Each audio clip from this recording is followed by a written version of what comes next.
Hello guys, আজকে তোমরা কেমন আছো? অনেক ভালো আছো আই নো। আজকে হচ্ছে ফ্রাইডে, আমার ফেভারিট ডে হচ্ছে ফ্রাইডে। ছুটির দিন, স্কুলে যাইতে হবে না। রেডি টেডি হয়ে এখন আমি কাচ্চি খাচ্ছি।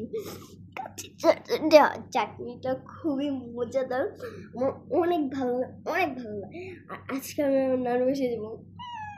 আমার নানু বাসা অনেক কাছে, আমি হাইটে হাইটে যাবো। 2 মিনিট লাগে যাইতে আমার নানু বাসায়, একদম এখান দিয়ে বাট আমি অ্যাড্রেস বলবো না। সো এখন আমার এখানে এটাও আছে। পড়ে গেল। না না না, বয় বয় বয় বয় বয়।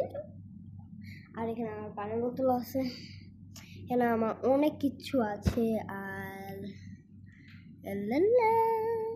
আমার কাচ্চিও আছে, কাচ্চির সাথে এই চাটনিটা। আমি শুধু তোমাদেরকে একটু লোভ লাগিয়ে দিচ্ছি গাইজ। আই নো আমি ঠিক পারছেন, কিছু করার নেই। হ্যাঁ গাইজ, আমার ফ্রাইডে অনেক মজা লাগতেছে। টাটা গাইজ, খাইতে খাইতে কথা বলতে নাই। টাটা।